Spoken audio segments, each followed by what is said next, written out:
और आज हम स्टार्ट करने वाले हैं what's inside the cell. Cell के अंदर क्या चीजें हैं जो उसको इम्पोर्टेंट बनाती है। ब्रेड बनाने वाली फैक्ट्री है। अब वहां पे ब्रेड बनाएगा कौन? लोग बनाएंगे, वर्कर्स बनाएंगे, है ना। वर्कर्स अगर हड़ताल में चले गए तो फैक्ट्री बंद। सेल को दूसरे सेल से अलग बनाती है, एक सेल को उसकी सराउंडिंग से भी अलग रखती है। और what are the 3 common features जो किसी भी सेल में होने चाहिए। Hello, hi everyone, so this is Shivangi Chauhan, your bio mentor, और मैं वेलकम करती हूँ आप सभी का इस प्यारे से अमेजिंग से प्लेटफॉर्म में अनअकैडमी के 9th nights by Unacademy channel में, राइट। सो स्टार्ट करते हैं आपका part 2 of the cell chapter. हमने पिछले लेक्चर में कवर किया था कि सेल क्या होता है और सेल की इंपॉर्टेंस क्या है, स्ट्रक्चरल फंक्शनल यूनिट होता है, और हमने बात की थी इसकी डिस्कवरी के बारे में, मैग्निफिकेशन के बारे में एंड सेल थ्योरी के बारे में। और आज हम स्टार्ट करने वाले हैं what's inside the cell. Cell के अंदर क्या चीजें हैं जो उसको इंपॉर्टेंट बनाती हैं, सेल के अंदर वो क्या चीजें हैं जो इसे फंक्शनल बनाती हैं, उन सारी चीजों को आज हम पढ़ने वाले हैं बहुत ही ज्यादा डिटेल में, right. So first of all, what are the 3 common features जो किसी भी सेल में होने चाहिए। मतलब कोई भी सेल हो, बैक्टीरिया का सेल हो, मेरा सेल हो, आपका सेल हो, एनिमल सेल हो, कोई भी सेल हो, वो 3 चीजें उसमें होनी ही चाहिए। तो क्या हो सकती है वो 3 चीजें? तो सबसे पहले होती है बेटा that is your plasma membrane, जो आज हम स्टडी करेंगे।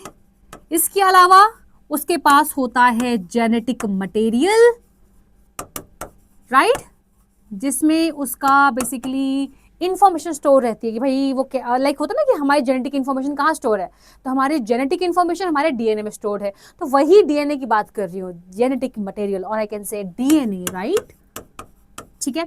और इसके अलावा cytoplasm, cytoplasm which contains organelles.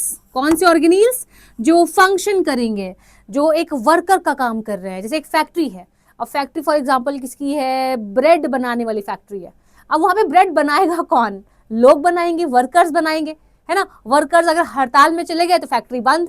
वैसे ही बेटा ये ऑर्गेनील्स इस फैक्ट्री के, इस सेल के वर्कर हैं। ये काम नहीं करेंगे तो सेल भी फंक्शनल नहीं रहेगा, राइट। तो आज हम इन सब की ही बात करने वाले हैं। सबसे पहले will start with plasma membrane, और क्या काम है उसका, क्या स्ट्रक्चर है उसका। तो this is very very very important topic from this chapter. Let's start. तो ओके, तो आप इसको इमेजिन कर सकते हैं एक ऐसी बाउंड्री की तरह जो सेल को बचा रही है उसके बाहर वाली सराउंडिंग से, बाकी सेल से उनको अलग बना रही है।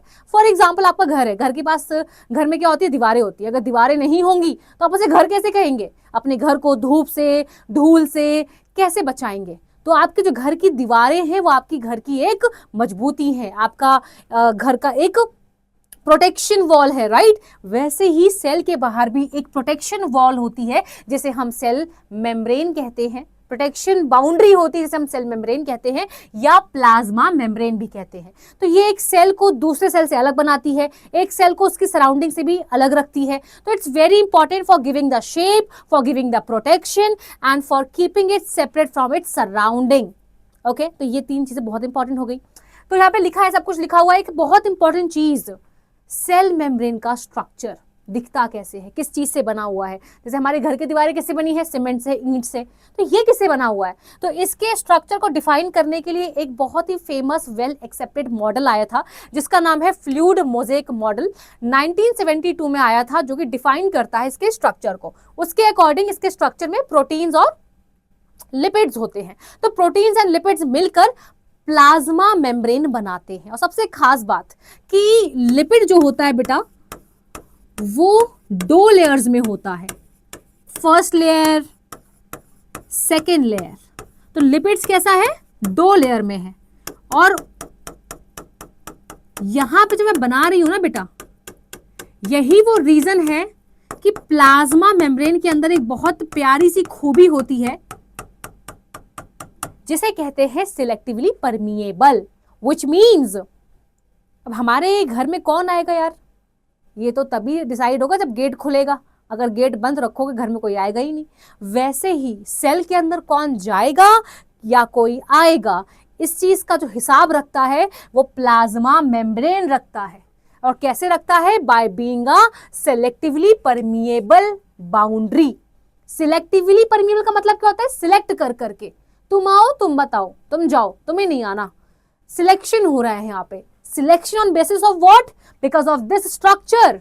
तो प्लाज्मा मेम्ब्रेन में जो लिपिड की लेयर होती है, this first layer, this second layer, इसके जो मॉलिक्यूल्स आपको दिख रहे हैं ना बेटा, ये हेल्प करते हैं सिलेक्शन में। क्यों? क्योंकि बेटा ये हेड है और ये टेल है। तो जो हेड होता है वो वाटर लविंग होता है, वाटर मॉलिक्यूल से जुड़ सकता है, हाइड्रोफिलिक बोलते हैं, और जो टेल होती है वो हाइड्रोफोबिक होती है, वाटर मॉलिक्यूल्स को हेट करती है, दूर रहो तुम। इस वजह से जो वाटर सॉल्युबल मॉलिक्यूल्स हैं, ये वाटर मॉलिक्यूल्स हैं, उनको थोड़ा एंट्री एग्जिट में प्रॉब्लम आती है। तो ये सिलेक्शन में एक तरह से हेल्प कर रहा है।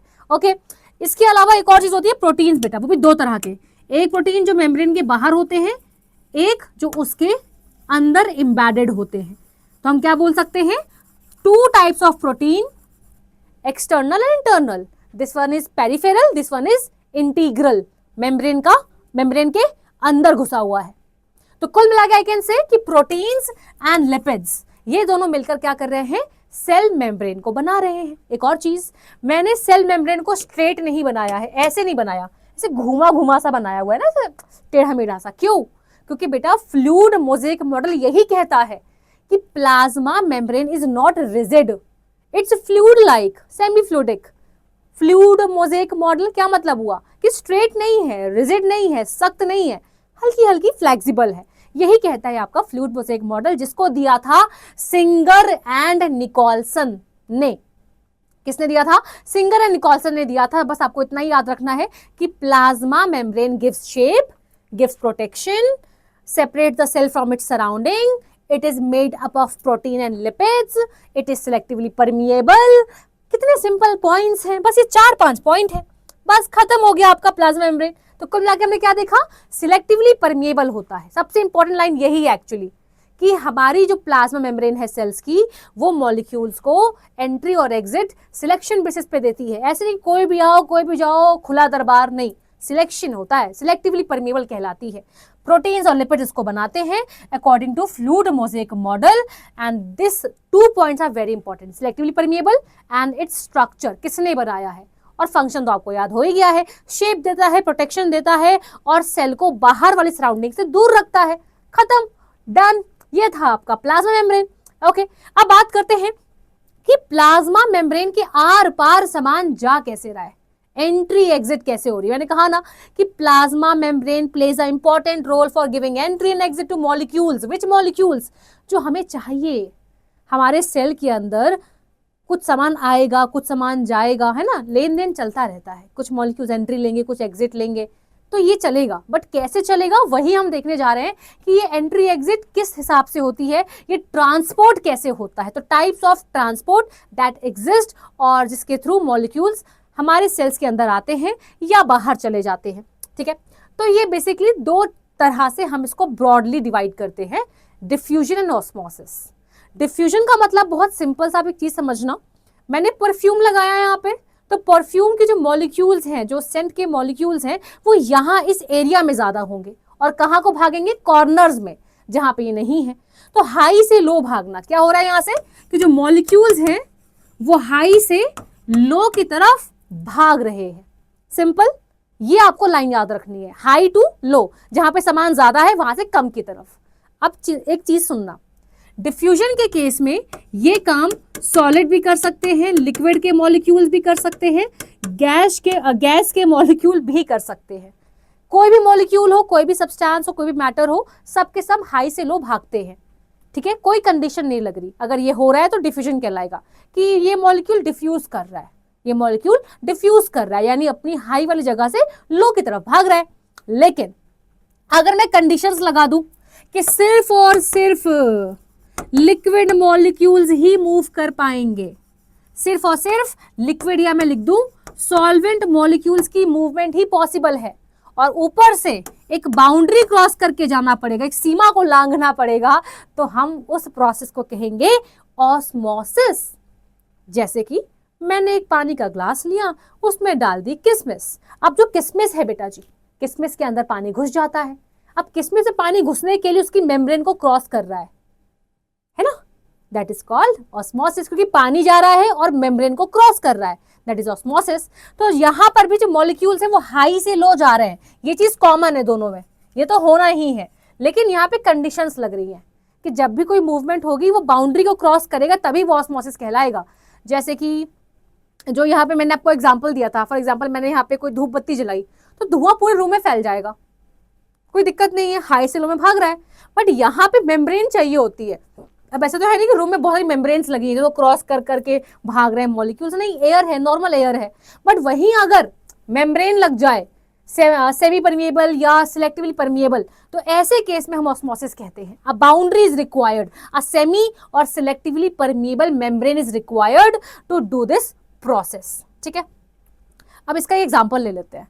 ये जो मैंने ऑस्मोसिस आपको बताया है इसी का एग्जाम्पल ले रहे हैं। 3 तरह से ये हो सकती है, 3 तरह से, मतलब बेसिकली इसको हम कुछ सॉल्यूशंस पे डिपेंड करता है क्या होगा। अब एक सेल है, उस सेल को मैंने सॉल्यूशन में डाला हुआ है। अब उस सेल के साथ क्या होगा? वो सेल सिकुड़ जाएगा, वो सेल मोटा हो जाएगा, या वो सेम रहेगा? नॉर्मल एक मैं एग्जाम्पल ले रही हूँ कि एक सॉल्यूशन है, आई डोंट नो वो सॉल्यूशन क्या है, बस एक सॉल्यूशन है ग्लास के अंदर और मैं उसमें अपना एक सेल डाल रही हूँ, अपने बॉडी का कोई एक सेल मैंने उसमें डाल दिया, लो भाई जाओ। अब उस सेल के साथ क्या होने वाला है? उस सॉल्यूशन को वो सोख लेगा या खुद के अंदर की चीजें बाहर निकाल देगा, पिचक जाएगा, या सेम रहने वाला है? तो ये डिपेंड करता है कि वो सॉल्यूशन कौन सा है। बेटा ये बहुत इंपॉर्टेंट टॉपिक है, types of solutions, types of solution. तो 3 तरह के सॉल्यूशन हमारे पास होते हैं, hypertonic, hypotonic and isotonic. Hypertonic का मतलब है ऐसा सॉल्यूशन जिसमें अगर मैं अपना सेल डालती हूं तो जो मेरा सेल है वो क्या होगा? श्रिंक हो जाएगा। क्यों श्रिंक हो जाएगा? क्योंकि इसने अपने अंदर का जो कंटेंट है, जो अपने अंदर का वाटर है, वो सॉल्यूशन को दे दिया है कि ले भाई तू रख ले, क्योंकि तेरे पास कम वाटर मॉलिक्यूल्स है। तो ऐसा सॉल्यूशन जिसमें सॉल्यूट ज्यादा है और सॉल्वेंट कम है, तो उस चीज को बैलेंस करने के लिए जो सेल है वो अपना सॉल्वेंट बाहर दे देता है। हाई से लो मूवमेंट हो रहा है, बाउंड्री क्रॉस कर रहा है, तो ये ऑस्मोसिस है। कौन सी ऑस्मोसिस हो रही है यहाँ पे? एक्सो ऑस्मोसिस। एक्सो मतलब एग्जिट, सेल को एग्जिट कर रहा है सॉल्यूशन, आउटसाइड द सेल हो रहा है, सेल के अंदर का पानी बाहर चला गया। कैसे बाहर गया है? एक मेम्ब्रेन क्रॉस करके, सेल मेम्ब्रेन क्रॉस करके गया है, हाई से लो में जा रहा है, अंदर पानी ज्यादा था, बाहर सॉल्यूशन में पानी कम है तो बाहर चला गया। बस this is called hypertonic solution case, यहाँ पे सेल श्रिंक करेगा। इसका जस्ट अपोजिट, पूरा उल्टा कर दो, पूरा उल्टा कर दो। यहां पे जो सेल है वो स्वेल करेगा, मोटा हो जाएगा। वाई मोटा? क्योंकि यहां पे हो रही है एंडोऑस्मोसिस, यानी ये एक ऐसा सॉल्यूशन है जिसमें सॉल्वेंट ज्यादा है, सॉल्यूट कम है। नमक बहुत कम है, पानी बहुत ज्यादा है। इतना पानी है कि उतना पानी सेल के अंदर था ही नहीं। तो यहां पर क्या होगा? हाई से लो कंडीशन क्रिएट हो गई, अगेन हाई से लो कंडीशन क्रिएट हो गई और एक बाउंड्री क्रॉस कर रहा है, तो ये भी ऑस्मोसिस है। तो एंडोऑस्मोसिस मतलब इनसाइड द सेल, सेल के अंदर पानी घुस रहा है। तो हाइपोटोनिक सॉल्यूशन मतलब जो सेल को हिप्पोपोटामस बना दे, यानी मोटा कर दे, सारा पानी उसके अंदर डाल दे। तो यहाँ पे हाई से लो हो रहा है बट इनसाइड द सेल, यहाँ भी हाई से लो हो रहा है, यहाँ भी हाई से लो हो रहा है लेकिन आउटसाइड द सेल। अब थर्ड कंडीशन आती है आइसोटोनिक की। किसकी बेटा? आइसोटोनिक सॉल्यूशन, द सॉल्यूशन जिसमें अगर हम सेल को डालें तो कुछ भी नहीं होगा। क्यों? क्योंकि जितना पानी सॉल्यूशन के अंदर था उतना ही पानी सेल के अंदर है, तो बैलेंस कंडीशन आ गई, कोई भी हाई या लो की कंडीशन क्रिएट ही नहीं हुई।